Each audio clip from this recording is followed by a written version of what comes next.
कराची के मुख्तलिफ इलाकों में चोरी और डकैती की वारदातों में इजाफा हो गया है।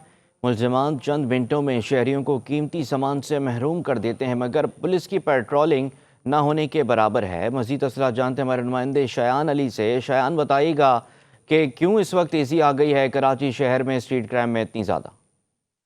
देखिए, शहर कराची में जराइम पेशा अफराद जो है एक बार फिर सर उठाते नजर आ रहे हैं। छोटी बड़ी वारदातें जो है आए रोज़ पेश आ रही है, उनकी सीसीटीवीज भी जो है मंजर आम पे आती है, तमाम पुलिस जो है इनको काबू करने में बिल्कुल नाकाम दिखाई देती है। और अगर बात करें कि इस वक्त मैं मौजूद हूँ कराची के इलाके गुलिस्तान जोर में, तो यहाँ पे भी अगर दूर दराज तक मेरा कैमरामैन रुखसार बेग आपको दिखा सके कि दूर दराज तक हमें कहीं पुलिस मोबाइल या पुलिस के एहलकार जो है नज़र नहीं आ रहे, जो कि बायस से वारदात बन रहे हैं। पुलिस का गश्त ना करना ये दूसरी शरह है। अगर इस तरफ भी दिखा दे तो यहाँ पे भी जो है हमें दूर दराज तक पुलिस एहलकार या पुलिस की मोबाइल नज़र नहीं आ रही, जो कि शहरियों की जानिब से यही शिकायत की जा रही है कि गश्त ना करने की वजह से जो है मुलजमान जो है वो दिलेरी के साथ आते हैं और शहरियों से जो है कीमती सामान लेके फ़रार हो जाते हैं। और अगर बात करें कि रवां साल की, तो मुतादिद ऐसे शहरी भी हैं जो कि इन मुलजमान के हत्थे चढ़ते अपनी जान गंवा बैठे हैं, जिनमें जो है मुख्तलिफ इलाकों की वारदातें हैं। डिस्ट्रिक्ट ईस्ट हो गए, डिस्ट्रिक्ट सेंट्रल, डिस्ट्रिक्ट मलिर और दीगर